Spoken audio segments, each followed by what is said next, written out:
Bueno, muchas gracias. Realmente es para mí un gran honor el estar aquí con vosotros.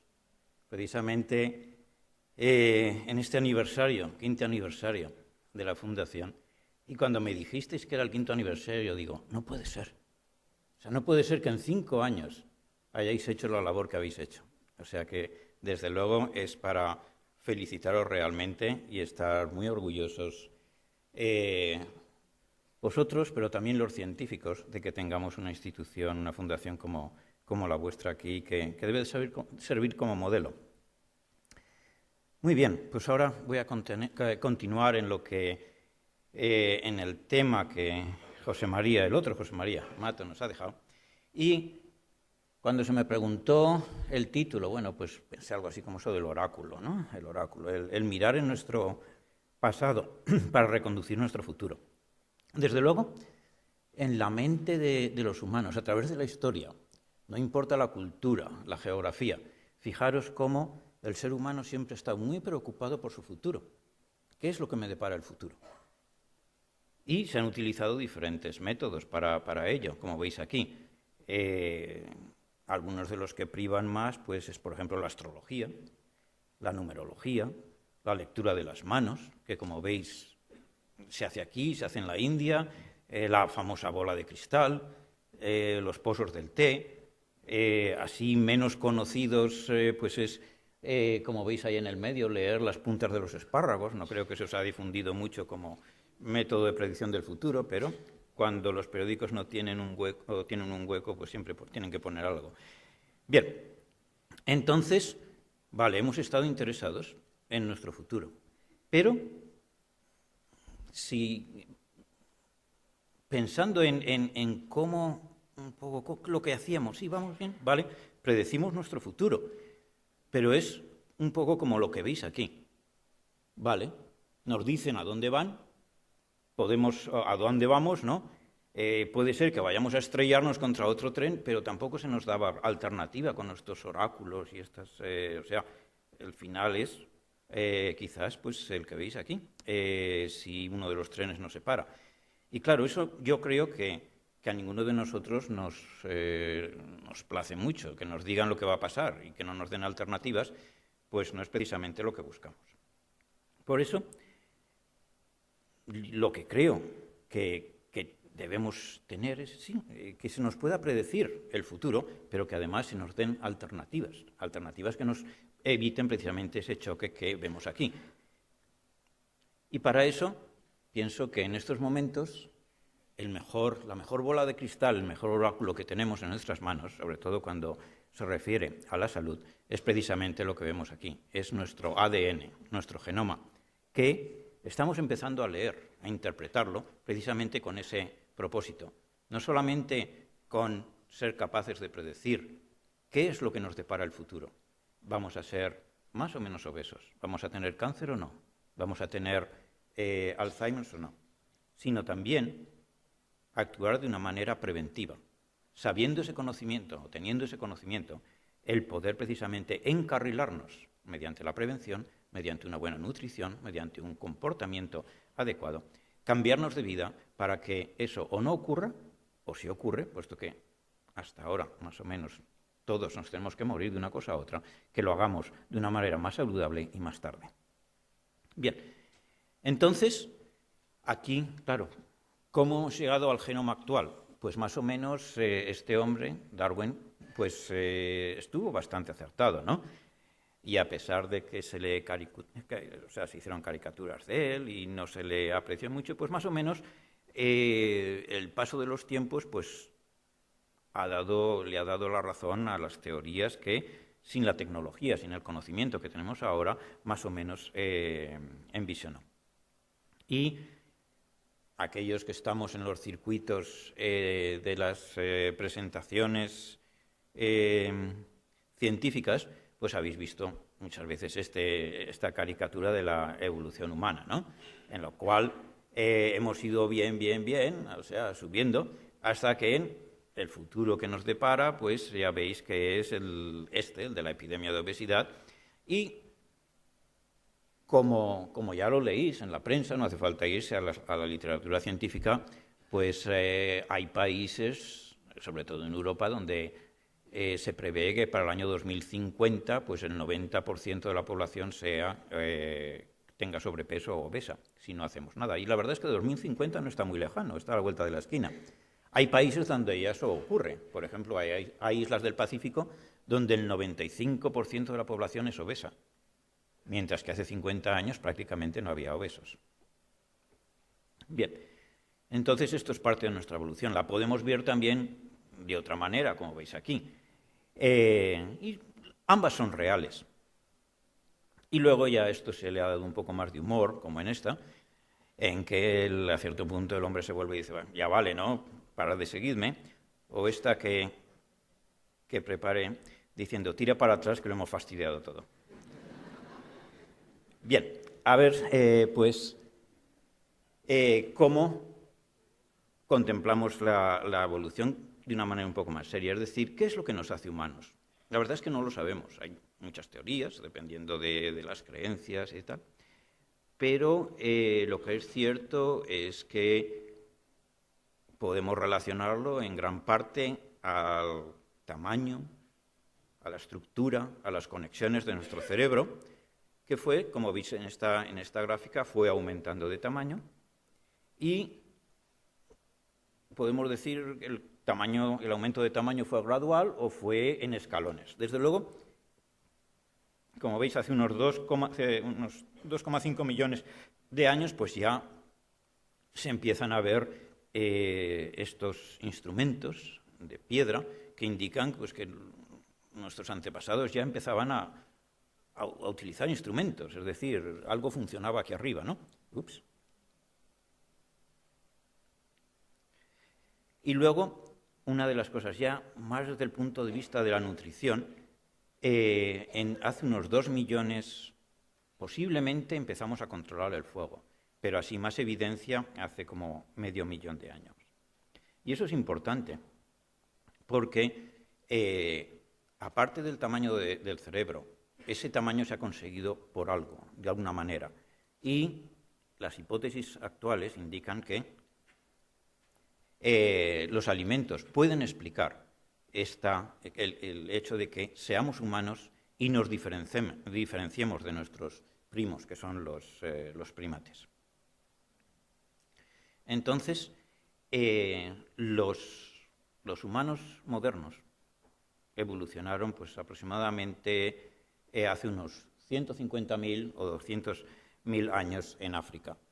¿Qué es lo que hizo que el cerebro creciera al tamaño que tenemos hoy en día, más o menos?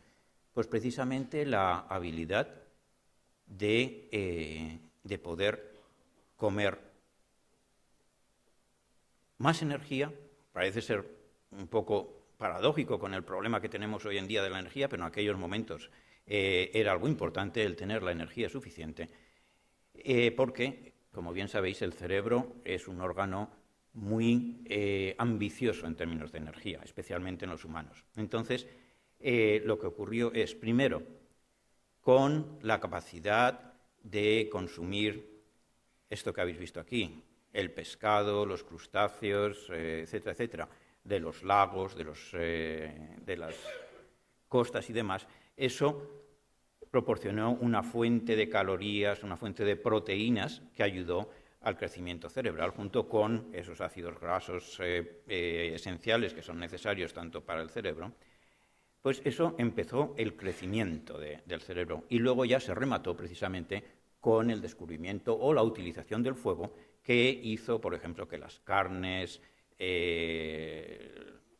algunas plantas, se pudieran digerir mucho más fácilmente. Así pues que una de las hipótesis actuales es que somos humanos precisamente por lo que comemos y por la riqueza, en un principio, de los alimentos que consumíamos, especialmente en proteínas y en ácidos grasos esenciales. Bien, llegó un momento, como veis aquí, que dijeron, aquí se nos está acabando algo, porque bien, vemos las huellas, pero no vemos lo que ha pasado por ellos. Hay que ir a algún otro sitio a seguir buscando esos nutrientes.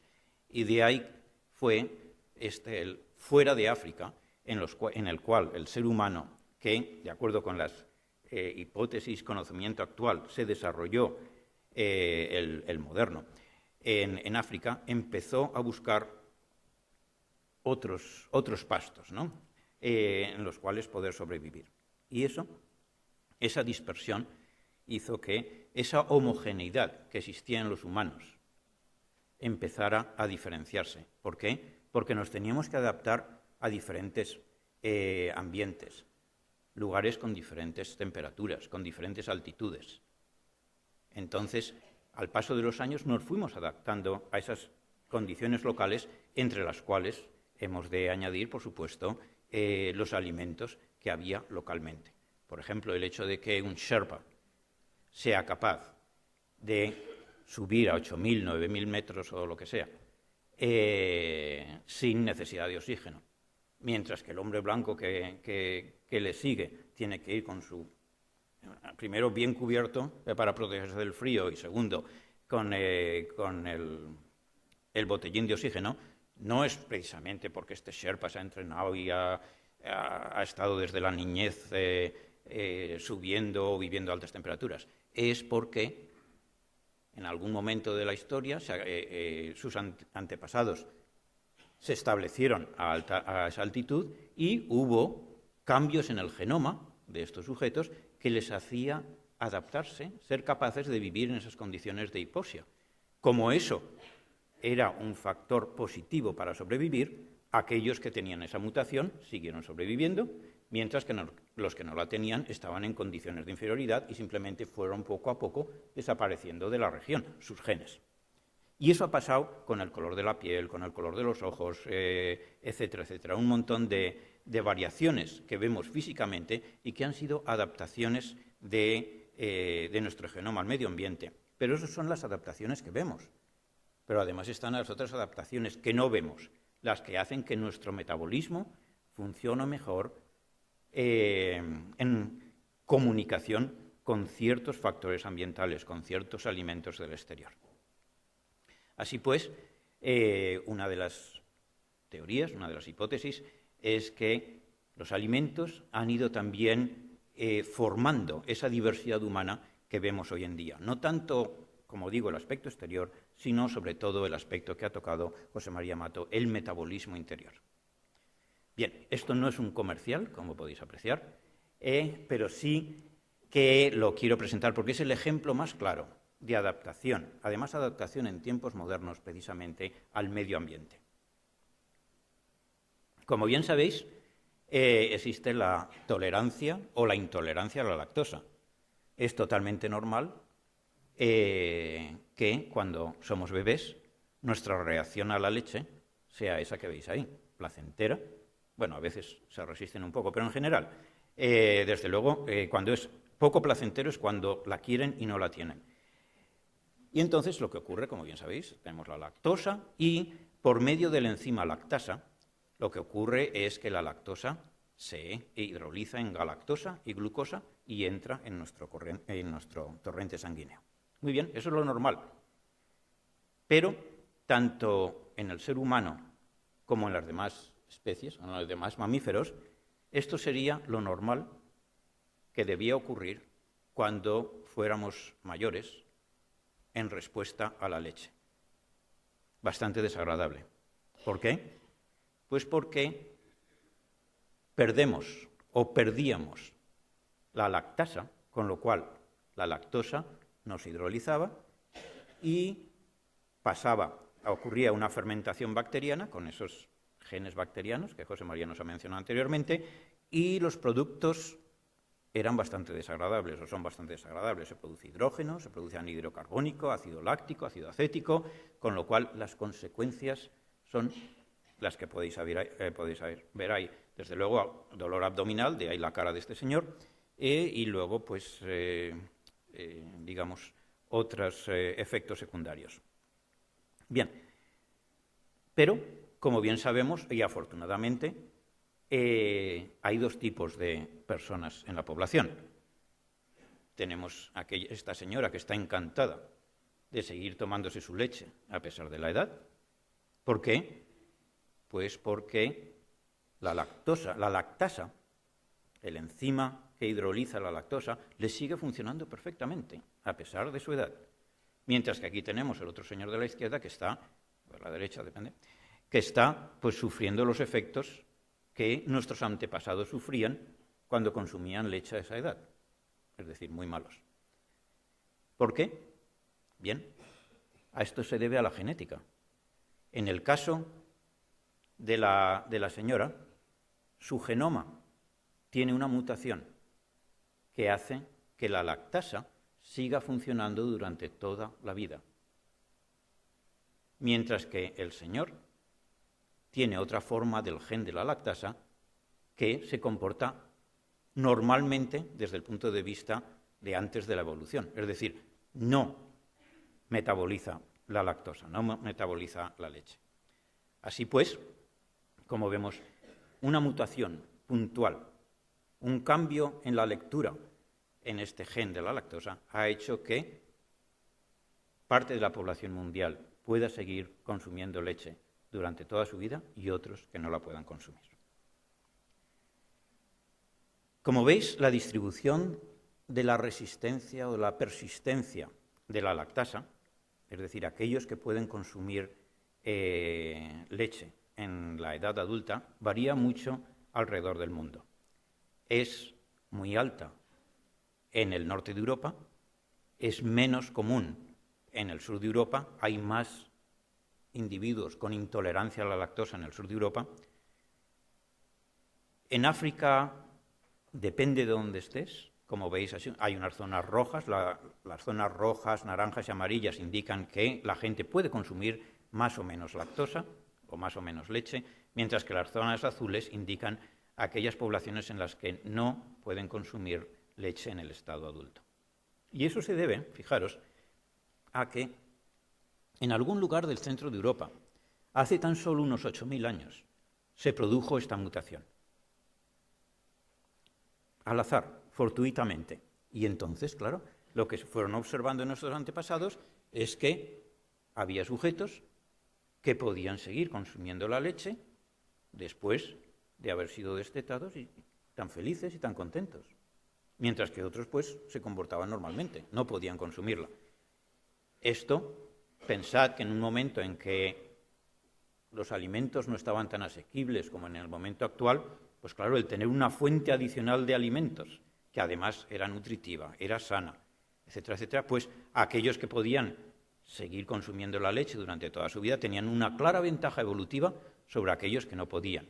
Entonces, esta mutación, generación tras generación, se fue haciendo más común porque los que la tenían mayor capacidad reproductiva y los que no la tenían, pues primero no tenían tanta energía, también la alternativa a la leche pues era naturalmente el agua, las condiciones higiénicas no eran tan buenas como en el momento actual, el agua podía contener cosas que no eran muy saludables y entonces pues también se exponían a enfermedades infecciosas. Así que desde cualquier punto de vista esto demuestra que el consumo de lácteos supuso un gran beneficio a la humanidad hace miles de años y simplemente se ha ido aumentando con el tiempo a través de las generaciones.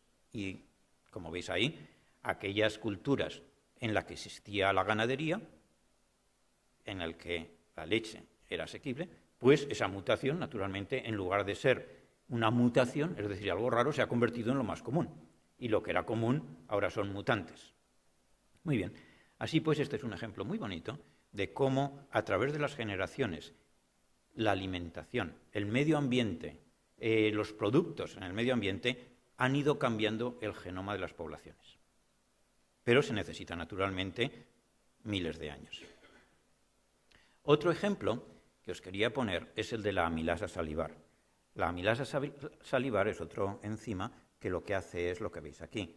Los hidratos de carbono que consumimos los digiere a moléculas de azúcar y esto es lo que da ese sabor dulzón cuando comemos cualquier cosa que tenga hidratos de carbono, como son las pastas, etcétera, etcétera. Fijaros, este es otro ejemplo muy bonito de cómo las costumbres de lo que comemos pueden cambiar el genoma. Aquí lo que vemos es el gen de la amilasa salivar, que naturalmente, como su nombre lo dice, se expresa sobre todo en la boca, en la saliva, puede tener diferentes formas. Ahí en el medio, en aquel extremo, veis lo normal, y es que tuviéramos un gen de la amilasa del padre y un gen de la amilasa de la madre. Pero hay sujetos que pueden tener menos, que puede haber una delección, que el gen desaparezca, o hay otros sujetos que puede duplicarse o triplicarse, y eso es lo que unos investigadores hace bien poco investigaron, a ver cuál era la distribución de copias de este gen en diferentes poblaciones. Y fijaros lo que observaron. Aquellas poblaciones en las que se consumía un alto índice de hidratos de carbono, tenían un número de copias mayor del gen. Es como si dijeran, bueno, aquí tenemos a nuestro alrededor, tenemos gran cantidad de hidratos de carbono, hay que hacer uso de ellos, pero claro, si no tenemos los enzimas o la cantidad de enzima apropiada, pues vamos a desperdiciar mucho de ello. Pues lo que vamos a hacer es hacer más copias de este gen. Fijaros, no hablamos simplemente de que en el genoma se produzca una mutación de una letra por otra, como hemos visto en el caso de la persistencia a la lactosa. Aquí estamos hablando de un gen entero que diga, pues ahora me hago otra copia. Pues esto ha ocurrido, y ha ocurrido de una manera muy rápida en la evolución. Porque fijaros, por ejemplo, en ciertas tribus de África, veis cómo el número de copias de amilasa es relativamente bajo. Lo represento en las barras verdes. Pero ahí tenéis, por ejemplo, esto que dice Hadza y Danton, están justo una tribu al lado de otra. Y fijaros qué diferencia hay en el número de genes de la amilasa. ¿Por qué? Pues porque quizás una tribu pues, vivía en una zona que a lo mejor era más lacustre, tenían más acceso a proteína o a caza, mientras que los otros vivían al otro lado del valle, donde tenían una dieta más rica en hidratos de carbono. Y eso, a pesar de que su apariencia externa es igual, internamente tienen su metabolismo de los hidratos de carbono es muy diferente debido a la mayor o menor capacidad de actuación de la amilasa salivar. Así pues, veis cómo, y por supuesto ya el caso de Japón o el caso de Italia, etcétera, etcétera, es remarcable. Así pues, veis cómo la evolución está continuamente en marcha, adaptándonos a conseguir el máximo provecho de nuestro medio ambiente, sobre todo del medio ambiente nutricional, de los productos que tenemos alrededor. Y de ahí que, naturalmente, si supiéramos que una persona tiene mayor o menor copias del gen de la amilasa, sabríamos ya si es una persona que está más adaptada al consumo de pasta o hidrato de carbono o una persona más adaptada al consumo de carne, desde el punto de vista de su metabolismo. Es una manera de lo que estamos tratando de conseguir para ese futuro, de la nutrición más personalizada basada en el conocimiento de nuestro genoma. Bien, por ejemplo, José María ha mencionado también el alcohol en moderación. Bien, curiosamente estamos hablando de la dieta mediterránea y podemos hacer una divisoria norte-sur, una divisoria que no sabemos si es religiosa o si es genética. En realidad es genética, lo que pasa es que está, digamos, arropada por algo más social como es la religión. Entonces, la tolerancia al alcohol depende de una serie de enzimas, como es el caso del alcohol deshidrogenasa aquí, o de otros, o de aldehído deshidrogenasa, que hace que metabolizamos el alcohol y sus subproductos de una manera más o menos rápida. Sabemos, al igual que ocurre con los productos lácteos, que en diferentes lugares del mundo la gente tiene mayor o menor capacidad de consumir alcohol. Por ejemplo, en Asia, su capacidad de consumo de alcohol es bastante limitada. Inmediatamente se ponen rojos y les sienta muy mal y se ponen muy tontos, etcétera, etcétera. Bueno, eso nos pasa a todos, pero con mayor o menor medida. El caso es que cuando miramos a los genes, también existen polimorfismos, existen mutaciones que nos pueden predecir cómo los individuos van a metabolizar ese alcohol, de manera que lo haga más o menos tóxico de una manera u otra, tanto físico como mental. Y entonces vemos cómo, por ejemplo, los blancos, los africanos y demás, pues aquí tenemos las frecuencias de estos polimorfismos en un color u otro, y veis cómo, fijaros simplemente en los cambios de color, las frecuencias de estas mutaciones son muy diferentes en blancos, en hispanos, en africanos, que son en sujetos de la zona del Pacífico o de los asiáticos. Entonces, eso nos indica que también hay sujetos, bueno, lo que ya sabemos, que hay sujetos, hay poblaciones, hay culturas donde el alcohol impera más o menos, y a eso se debe precisamente a la mayor o menor frecuencia de estas mutaciones de las que hablamos. Bien, pero fijaros, durante miles de años hemos estado especializándonos en el medio ambiente, tratando de adaptarnos a la luminosidad, a la altura, a los productos alimentarios que teníamos a nuestro alrededor, y de ahí esa diversificación que tenemos en nuestras culturas. Pero en los últimos años está habiendo una tendencia total hacia la globalización, aquí representada por el Time Magazine, donde esto es una reconstrucción de ordenador de, digamos, de las diferentes de fotografías de sujetos que viven en Estados Unidos de diferentes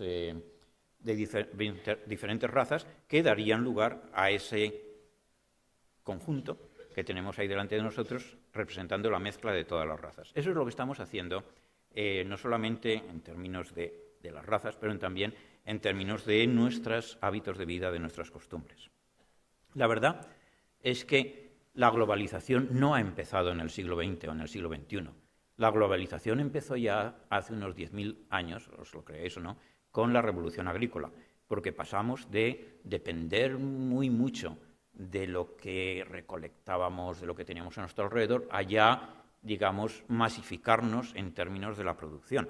Es decir, como veis aquí, en la siguiente, hay unas 7.000 especies que se crecen, que se cultivan para alimentos, pero 50% de toda nuestra alimentación viene solamente de 3 plantas, el trigo, el maíz y el arroz.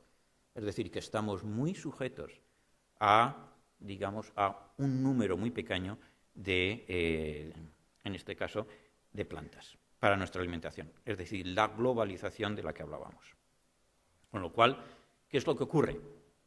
Lo que tenemos en estos momentos con esta globalización es que nuestros genes, bien sean mediterráneos, bien sean asiáticos, bien sea de los esquimales o de donde sea, han estado por miles de años aprendiendo el idioma del medio ambiente, bien sea, bueno, en el caso del reino animal, lo has visto, lo has demostrado, los osos polares, pues, ¿de qué se alimentan? De focas, que es lo que tienen alrededor, ¿no? Ha habido una adaptación, etcétera, etcétera, incluso del microbiota para que eso ocurra.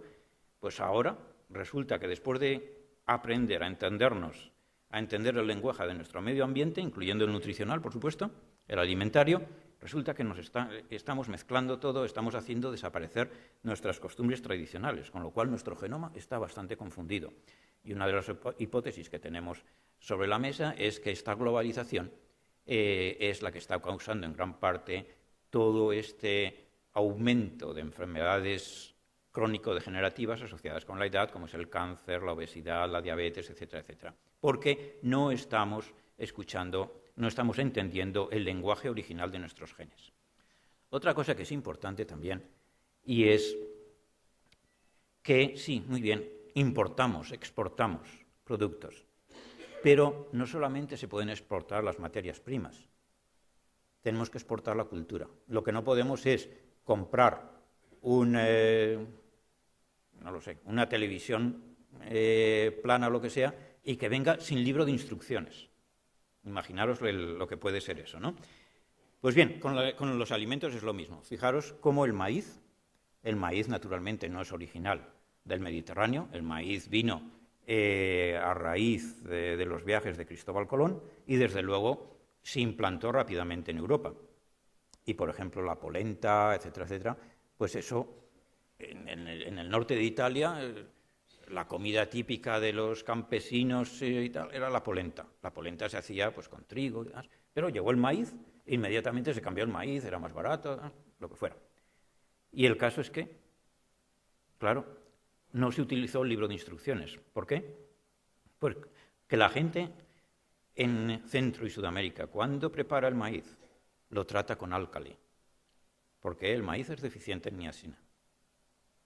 Tiene, pero hay que liberarlo con un tratamiento previo con álcali. De lo contrario, no llega a nosotros, de manera que perdemos uno de los componentes esenciales de la dieta. Tenemos una dieta que es deficiente en vitaminas.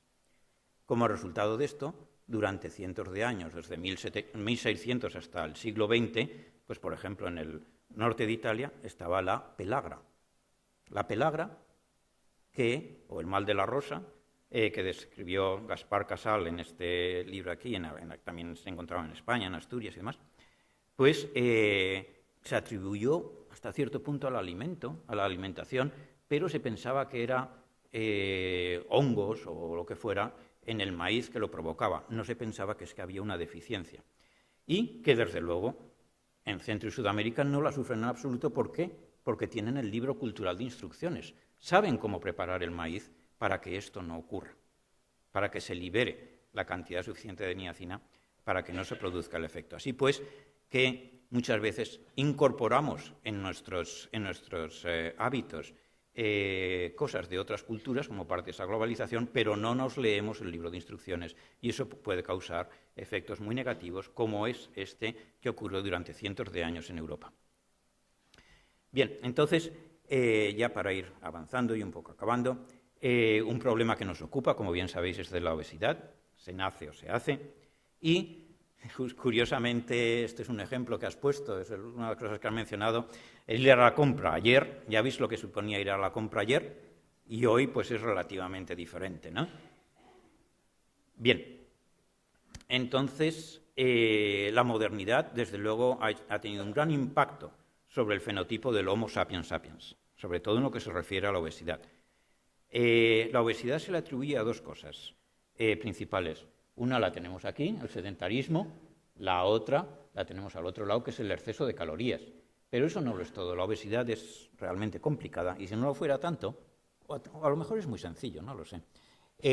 Si no lo fuera tanto, pues no tendríamos esa epidemia y no sería tan difícil el acabar con ella y retornar a ese peso más óptimo que teníamos hace años.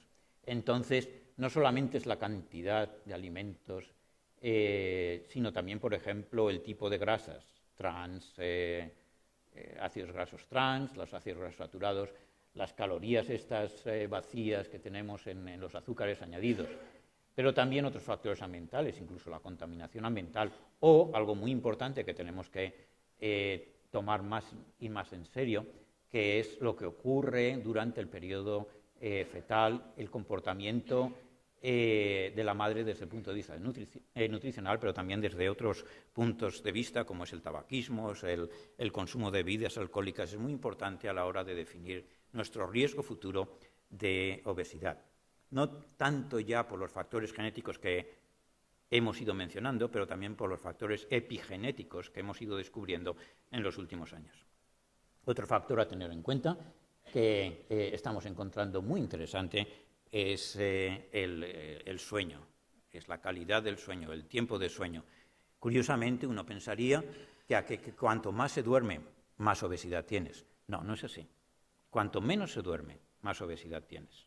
Entonces, esto es algo a tener en cuenta porque también genéticamente tenemos unos ritmos circadianos, unos biorritmos muy establecidos desde hace decenas de miles de años que ahora estamos rompiendo totalmente y no solamente en el término de número de horas de sueño, sino la exposición continua a la luz. Nuestros genes no están acostumbrados a eso, están acostumbrados a que cuando el sol se va, pues nosotros tendríamos que dormir. No hacemos eso en absoluto y eso está afectando la calidad de vida, eso está afectando también nuestro riesgo de obesidad, de enfermedades mentales y de enfermedades cardiovasculares. Y esta es un área en la que la investigación está creciendo continuamente y nos está deparando sorpresas muy interesantes.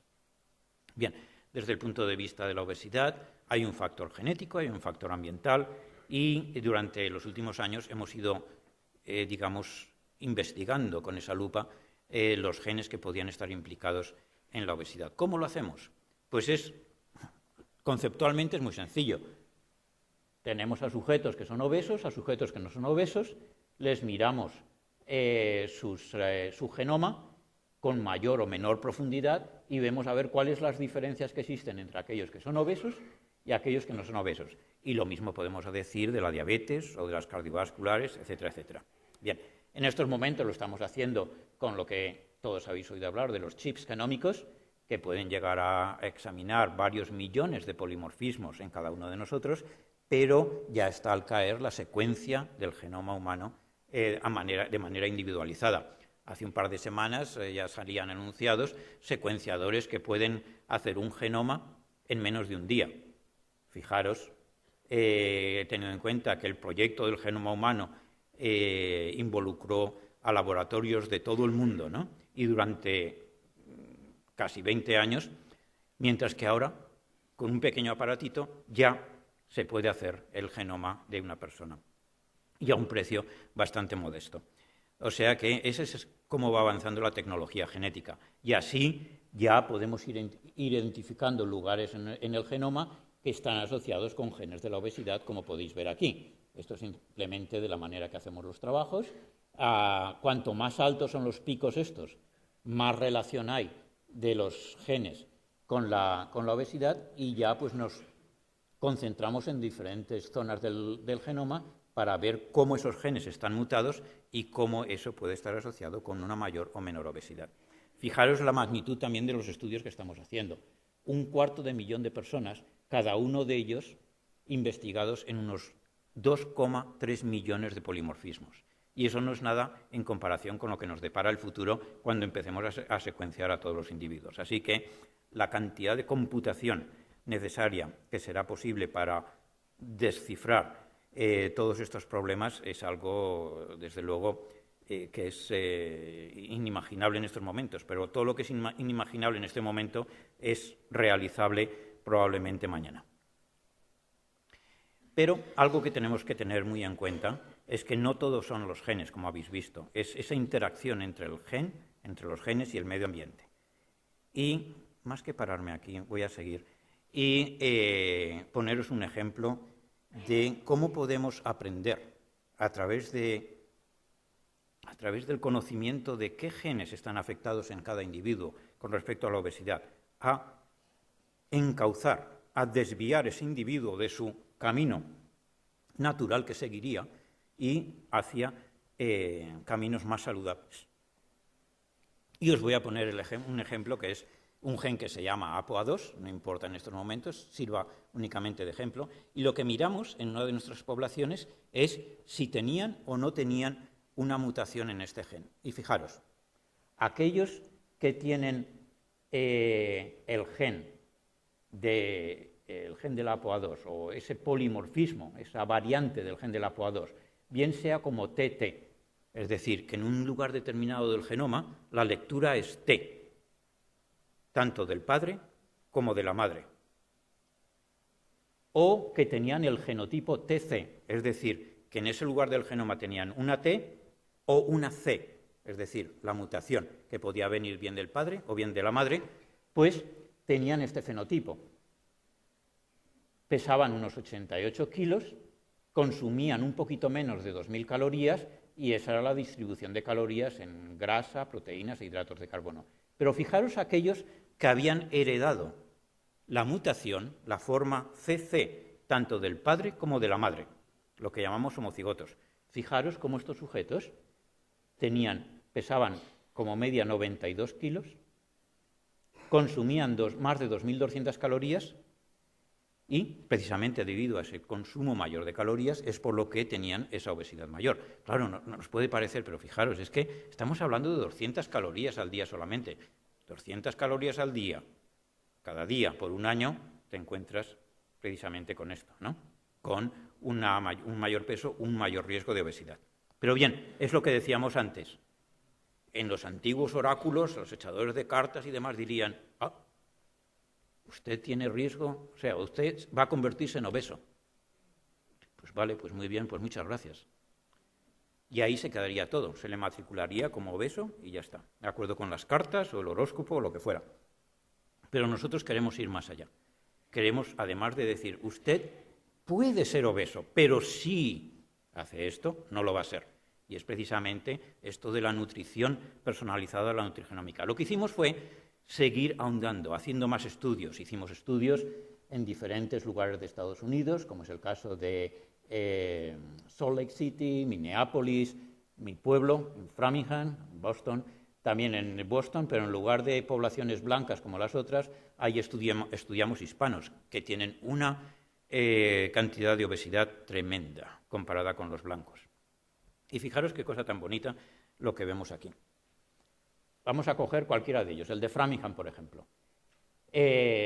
Framingham es el estudio cardiovascular más famoso del mundo, empezó en 1947 y todo lo que sabemos de riesgo cardiovascular hoy en día viene del estudio de Framingham. Ya vamos por la tercera o cuarta generación, ya digo, empezamos en el 47 y se han ido cogiendo las descendientes de los originales, etcétera, etcétera. Entonces, colesterol, hipertensión, tabaquismo, todo lo que manejamos hoy en día en términos de factores de riesgo cardiovascular vino de la población del estudio de Framingham. Bueno, pues miramos en el pueblo de Framingham y ¿qué nos encontramos? Acordaros, si eres TT o TC no tienes riesgo de obesidad, al menos desde el punto de vista del gen que estamos hablando. Pero si eres CC tienes riesgo de obesidad. Vale, ahora cogemos a estos de Framingham y los dividimos en dos grupos. Los que veis, la barra azul y la barra naranja o roja. ¿Y cuál es la diferencia entre estos dos grupos? Su dieta. Los de la barra azul tienen una dieta que consumen pocos o una dieta pobre en ácidos grasos saturados, grasa saturada, mientras que aquellos que es la barra roja, creo, tienen una dieta rica en ácidos grasos saturados. Fijaros, aquellos que son TT o TC, es decir, no están predispuestos a la obesidad, da igual que lo que coman, porque su índice de masa corporal, que es lo que se representa en el eje de las IES, es exactamente lo mismo independientemente de la dieta. Son resistentes a la dieta. Pueden manejar diferentes tipos de dieta sin aumentar el peso. Pero fijaros aquellos que son susceptibles, predispuestos, que genéticamente han nacido para ser obesos. Fijaros, bajo la dieta típicamente americana, que es la roja, la alta en grasa saturada, fijaros cómo se dispara el peso. Pero, ¿qué ocurre si estos sujetos tienen una dieta baja en grasa saturada? Toda su predisposición genética se elimina y su peso, su índice de masa corporal es exactamente igual o incluso inferior a aquellos que no están predispuestos a ser obesos. Es decir, que sí, tenemos un componente genético, una predisposición genética, pero es como tener una pistola cargada con su bala dentro y hasta que tú no aprietas el gatillo no pasa nada. Aquí la grasa saturada es el apretar el gatillo y entonces sí, se dispara y te conviertes en obeso. Así que fijaros, este es un ejemplo clásico de nutrigenómica. ¿Por qué? Si tú eres TT o TC, podría, pues usted tendría que cambiar la dieta, disminuya el consumo de esto, y al final de un año, pues, doctor, que sigo igual. Pero, sin embargo, si se identifica un sujeto que es CC, ya podemos decir, mire usted, corte las hamburguesas, o corte la mantequilla, o todo lo que tenga grasa saturada, y va usted a ver los resultados. Y, efectivamente, un año después, nos encontraremos con que esa persona ha perdido peso si sigue esa dieta. Claro, esto puedes decir, bueno, en Framingham, vale, en Framingham, pero ¿es esto algo que se puede extrapolar a otros lugares? Bueno, nos vamos a Minnesota, nos vamos a Utah, y veis, eso es lo que vemos ahí en Golden, que es el nombre del estudio que tenemos, y veis exactamente lo mismo. Vale, y esos son blancos. ¿Qué pasa con otros grupos étnicos? ¿Vamos a tener lo mismo? Nos vamos a los hispanos que viven en Boston, y fijaros que es exactamente lo mismo. Así pues, podemos decir que este es un marcador de obesidad, pero de predisposición de la obesidad. Podemos hacerles cambiar de vía y reconducirlos. Esto, una de las ventajas que tiene Framingham, como bien sabéis, empezó en el 47, es que podemos seguir a la gente a través de los años. Y es lo que hicimos. Fijaros aquí, para simplificar, he puesto solamente aquellos que están predispuestos a la obesidad. A lo largo de su vida, estos iban consumiendo una dieta, bien sea baja en grasa, los de abajo, grasa saturada, o alta en grasa saturada. Fijaros la evolución de su peso a lo largo de su vida. Es cierto, todo el mundo aumentaba peso. Pero mientras aquellos que consumían una dieta alta en grasa saturada llegaban al sobrepeso y a la obesidad, los otros nunca llegaron a cruzar ese umbral de convertirse en sujetos con sobrepeso u obesos. Lo que es mejor es precisamente eso, el poder cambiar de vías. Si a alguien aquí le decimos que cambie de una dieta a otra, lo que podemos es reconducirlo y llegar a convertirse en una persona obesa con la obesidad, con el riesgo potencial de cáncer, la diabetes, etcétera, lo reconduciríamos a esa otra vía sin cambiarle naturalmente los genes, sino solamente la dieta para convertir en una persona, desde el punto de vista de peso, normal y probablemente con mucho menos riesgo de estas enfermedades de las que hemos hablado. Es decir, podemos actuar sobre nuestra predisposición, podemos cambiar nuestro futuro si conocemos precisamente ese oráculo de por qué. Quiero acabar con aquello que he comentado también de los biorritmos. Nuestros genes también definen si somos búhos o alondras. Y la falta de sincronización entre nuestros genes en términos de si funcionamos mejor por la mañana o por la noche, si se nos pone en otros zapatos que no son los nuestros desde el punto de vista del comportamiento de cada día, pues naturalmente eso contribuye al riesgo de la enfermedad. En cada momento del día tenemos una serie de hábitos, una serie de situaciones, hábitos sí, naturalmente, pero también las temperaturas son diferentes, las presiones sanguíneas son diferentes, la circulación de hormonas es diferente y todo está regulado por un sistema bastante complejo de genes, principalmente en el reloj biológico que está en el núcleo supraquiasmático, aquí abajo, en la parte de abajo del cerebro, ¿no? Entonces, cada uno de nosotros tenemos diferentes formas de esos genes, que nos hacen que seamos o búhos o alondras. O sea, que no es cuestión de capricho que alguien se quede trasnoche. No, es que están sus genes, etcétera, etcétera. Pero fijaros cómo también eso puede influir en la obesidad. Fijaros este experimento, esto lo hicimos en colaboración con Marta Garaulet en Murcia, que nos metió el gusanillo este de los relojes. Y fijaros, aquí tenemos diferentes genotipos del gen reloj, clock. Una mutación, que es esa que veis ahí, y fijaros que dependiendo de la forma del gen que tengamos, CC, que es la normal, o CT, que es heterocigoto para la mutación, o homocigoto, fijaros la escalera que hay en términos de consumo de calorías. Claro, normalmente si no cambias la actividad física y comes más, ya sabes lo que va a pasar. Eso lo veis reflejado en esta otra gráfica de aquí, la que tenemos como aquellos sujetos que tienen el polimorfismo, es decir, la mutación T, veis cómo tienen una cintura mucho más elevada que aquellos que no lo tienen. Es decir, que el riesgo de obesidad también viene marcada por los genes relojes, por no solamente lo que comemos, sino cuándo lo comemos va a influir sobre estos parámetros, sobre nuestro metabolismo. Y ya acabar, y ahora sí, de verdad, os lo prometo, con el hecho de que siempre cuando creemos que hemos llegado al final, cuando, como hemos dicho anteriormente, dentro de unos meses seremos capaces de ir, unos años, dependiendo de vuestra situación económica, quiero que me secuencien mi genoma. Vale. ¿Eso ya es todo? No, porque además del genoma está el epigenoma. Es decir, aquellas variaciones que, sin alterar las letras, sí que alteran la expresión de nuestros genes. Una manera muy sencilla que utilizo a menudo es como cuando escribimos. Nosotros escribimos palabras, pero naturalmente existe algo más allá de las palabras, que es la puntuación, los acentos, las comas, los puntos apartes.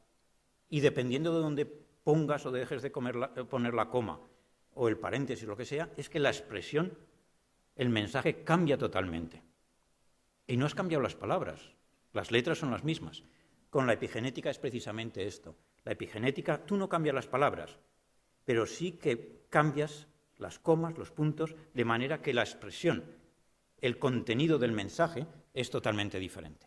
Eso es algo que no conocíamos hace unos cuantos años y que ahora parece que está explicando casi todo de lo que no podíamos explicar antes. Naturalmente, cuando lleguemos a dominar la epigenómica, descubriremos algo de lo cual en estos momentos no tenemos ni idea.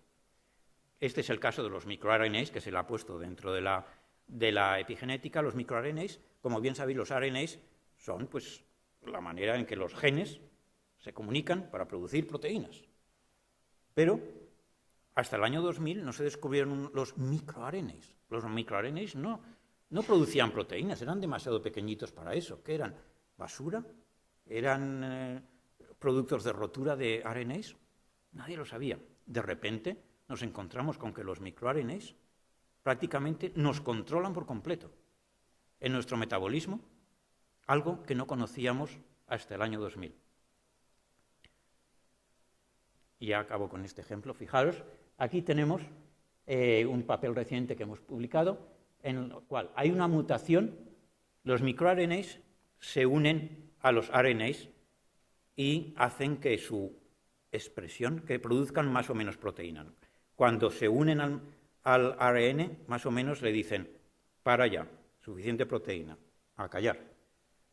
Entonces, se unen en lugares específicos de los ARNs mensajeros y aquí estos microRNAs, aquí tenemos un ejemplo, se unen o no se unen a los ARNs depende de la secuencia. Si hay una mutación en el lugar donde el microRNA se une al RNA, naturalmente esa interacción va a cambiar. Y si cambia, ya cambia totalmente el metabolismo de esa proteína. Y eso es lo que nos encontramos en una situación de este tipo. Muy recientemente es el primer mecanismo que se describió que la obesidad podía estar influida por esto. Y fijaros, dependiendo de la forma que tenemos del gen, de este gen que se llama perilipina, no importa, pues tenemos mayor riesgo de obesidad, como veis en las barras rojas y verdes. Estos son sujetos de dos estudios diferentes, donde si tenían el polimorfismo, pues tenían un mayor índice de masa corporal y una mayor cintura. Es decir, que esta mutación está asociada con obesidad por mecanismos que desconocíamos hasta el año pasado, que es debido a los microRNAs estos. Pero también tenemos solución para esto. ¿Por qué? Porque si estos individuos están consumiendo suficientes niveles de omega 3, de ácidos grasos derivados del pescado, este riesgo de obesidad lo cancelas totalmente. Es decir, tenemos un problema genético, pero lo podemos parchear enteramente con la dieta. Es decir, un sujeto puede tener esta mutación, pero si sabemos que tiene la mutación y le recomendamos que consuma más omega 3, la obesidad debida a este gen desaparece totalmente, igual que ocurría con la obesidad en el caso que os he puesto de la ApoA2 con la grasa saturada. Es decir, veis la importancia que tiene el conocer los mecanismos para llegar a dar las recomendaciones apropiadas para cada individuo, es decir, la medicina personalizada. Pero sobre todo, a pesar, o sea, independientemente de todas estas delicadezas científicas de los polimorfismos o no polimorfismos, la importancia de la educación en cada uno de nosotros. Esto viene, os voy a poner el último ejemplo, ahora sí, que es verdad, de un trabajo que publicamos el año pasado, aquí en una población española, donde aquí veis lo mismo, 3 diferentes genotipos, TT, TA, AA. El gen es el FTO, es otro de los genes asociados con obesidad. Si alguien tiene la forma A, tiene un riesgo mayor de obesidad. Y eso se ha visto alrededor del mundo. Pero fijaros qué ocurre cuando dividimos a la población ya no por lo que comen o no comen, sino por su educación. Ahora tenemos las barras azules, son sujetos sin educación universitaria, los verdes, educación universitaria. Fijaros, esto es el índice de masa corporal, cómo en general aquellos que tienen educación universitaria tienen un índice de masa corporal más bajo. ¿Por qué? Se cuidan más, tienen mayores medios económicos, pueden comer mejor.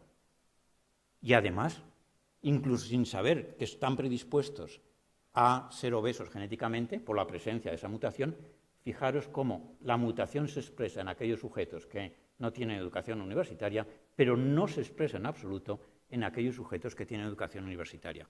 Y no es por el diploma, es por la mayor educación acerca de lo que supone un buen comportamiento o un mal comportamiento desde el punto de vista de la nutrición, así como de la actividad física y demás. Es decir, que independientemente de que secuenciemos a la gente, de que les demos esas recomendaciones individualizadas, el mayor éxito que podemos conseguir desde el punto de vista de la salud pública es poner educación nutricional en las escuelas, para que desde el principio los niños sepan lo que es bueno y lo que es malo. Que no haga falta una educación universitaria para llegar a eso, que ya se empiece desde el principio. Yo creo que ahí tenéis como fundación una gran labor, y ya lo estáis haciendo de todas maneras para que esto ocurra. Muy bien, así pues, en el futuro, la idea es que nuestra bola de cristal, nuestro oráculo, nos permitirá ser predictivos, saber qué está en nuestro futuro, pero potencialmente. Y luego, mediante esa personalización, llegar a poder hacer esa prevención que nos va a librar de estas mayores epidemias que nos afectan en el mundo actual. Muchas gracias por vuestra atención.